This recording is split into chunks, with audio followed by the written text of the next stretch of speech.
So continuing the Maimer of Bossi Legani Tavshin Tes Vav, Maimer continues, we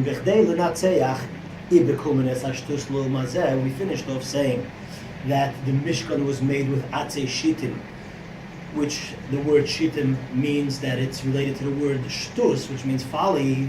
So the Maimer says that in order to overcome the Shtus related to this world, the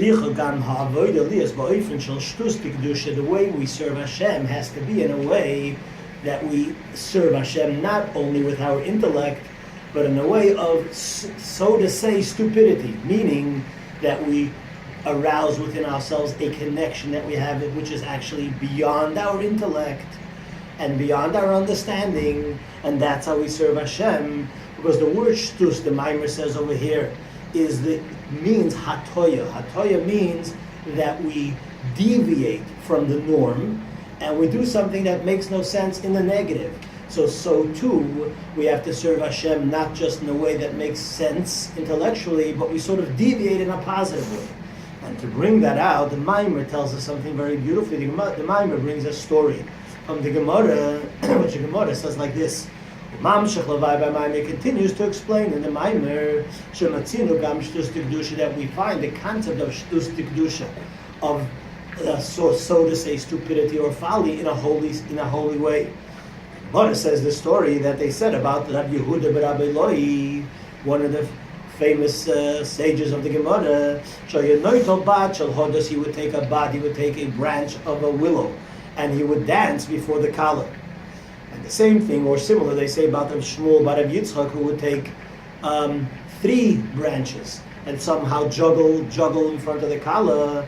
And Reb Zera would say to him, to this senior sage, that that you, our venerated elder or older sage, you're embarrassing us because it seems unbecoming to act in such a way. It should be done by others, perhaps. The Gemara says that what happened, the Gemara says that a Messiah, the Gemara continues and says like this, Ki noch nafshei, that when Rav Shmuel passed away, what happened was, Ifsik Amuda Denura, a pillar of fire went ahead and separated him from the rest of the people. And as the Maimer over here explains, what does Ifsik Amuda Denura more specifically mean? It means that it became so revealed, it was a pillar of fire, meaning it was such a great revelation that proved and showed to everybody that that the so-called silliness of the elder sage, of the old man, is something that actually benefited him, meaning that because he acted in a way that's beyond and above rationale, it actually brought down such a tremendous level of kedusha that it actually separated him from the rest of the people.